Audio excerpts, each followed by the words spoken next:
যিশু, জয় পিতা পরমেশ্বর। আজকে আমরা গীত সংগীতার ৮৩ অধ্যায় ১ থেকে ৮ পদ পড়ব। হে ঈশ্বর, মৌনী থাকিও না। হে ঈশ্বর, নীরব ও নিস্তব্ধ হইও না। কেননা দেখো, তোমার শত্রুগণ গর্জন করিতেছে, তোমার বিদ্বেষীগণ মস্তক তুলিয়াছে। তাহারা তোমার প্রজাদের বিরুদ্ধে চক্রান্ত করিতেছে, তোমার লুক্কায়িতগণের বিরুদ্ধে পরস্পর পরামর্শ আঁটিতেছে।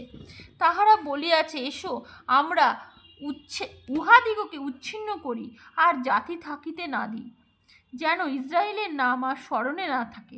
কারণ তাহারা একচিত্তে মন্ত্রণা করিয়াছে, তাহারা তোমার বিরুদ্ধে নিয়ম স্থাপন করে। ইদমের তাম্বু সকল ও ইসরায়েলিগণ, মেয়ব ও হাগারিগণ, গরগল, অসমন ও অমালক, সোরবাসীদের সহিত পলেষ্টিয়া, অসুরিয়া ও তাহাদের সঙ্গে যোগ দিয়াছে। তাহারা লোট সন্তানগণের বাহু হইয়াছে। আমেন। এই ভিডিওটি লাইক ও শেয়ার করুন। আর এই চ্যানেলে পরমেশ্বর আরও বহু বচন শোনার জন্য প্লিজ সাবস্ক্রাইব করুন। পরমেশ্বর আপনাদেরকে আশীষ দিবেন। আর কমেন্ট বক্সে আমেন লিখে রিসিভ করুন। জয় যিশু মসিহ, হালেলুয়া।